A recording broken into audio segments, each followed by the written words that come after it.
There was a time in my life I was determined to be the next John Petrucci. I was clocking in daily practice, sometimes 8 hours a day, sometimes more. I worked hard enough to get all those exercises in the DVDs under my fingers. It was working. I could play at speeds I was dreaming of. I could navigate the fretboard with clarity and focus. Then something happened. I got injured. No big deal, I thought. I'll heal up in no time. There was a persistent, throbbing pain. Never mind. This is temporary. It will go away. It didn't. It got worse.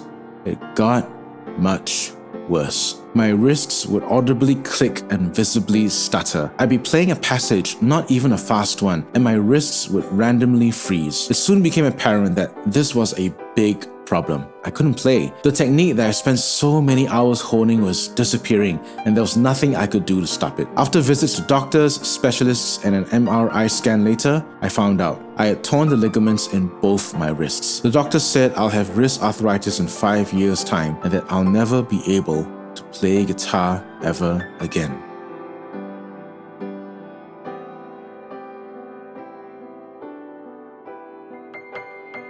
But by God's miraculous grace, He's been healing me. The doctor's prognosis of wrist arthritis, where he gave me 5 more years to play, that was 13 years ago and counting. I believe God's healing was to stop the arthritis from progressing, but I still had weak ligaments that could be damaged if I didn't take care of my wrists. Protecting my wrists is a top priority for me now, and in my experience, there are 3 potential problem spots where wrist injuries can occur.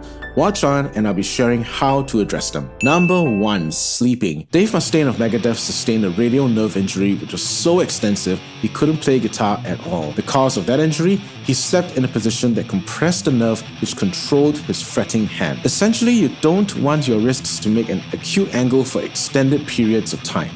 The problem with sleep is that you can sometimes end up in a position that injures your wrists and you won't even know it because you're too tired to realize it. The ideal wrist angle is no angle at all, so the soldier's sleep position is best. If you do need to sleep on your side, ensure your hands rest in a natural position. If holding a pillow, avoid hugging it too deeply. Number 2. Typing. 21st century workers have 21st century problems. A lot of you watching this will be spending hours in front of a computer and typing at a keyboard. I myself spend a considerable amount of time editing audio and video, so I need to be extra careful how I'm exerting my wrists. You could use a wrist rest to ensure minimal wrist strain while at the keyboard, but most are just simple foam pads which may be uncomfortable to use for prolonged periods of time. This is where today's sponsor comes in, the X Turbo by X Layout. It's a wrist rest that maintains a comfortable wrist angle in typing, but it does more than that. It can be angled to accommodate various keyboard layouts. It also has this nifty feature that requires power.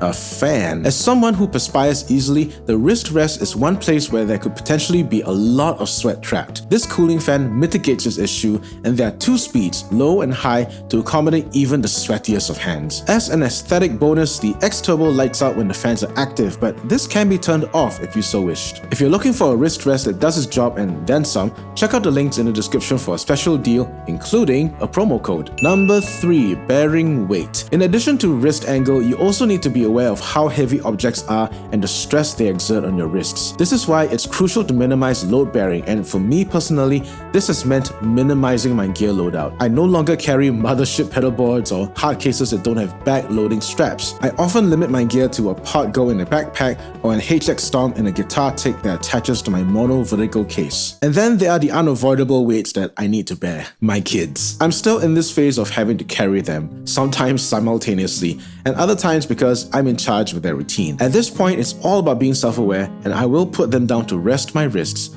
even if it means they start protesting and crying. Do I get it right all the time? No, I still injure my wrists every now and then, most of the time in the course of taking care of the kids. But I know that by the grace of God, He will heal me. He's always healed me. Thanks to X Layout for sponsoring this video. I've done another video on their X-Arm desktop device holder which addresses text neck injury, so go and check that video out on helpful tips to make sure that you're reading your charts and scores during practice at the proper height. See you there.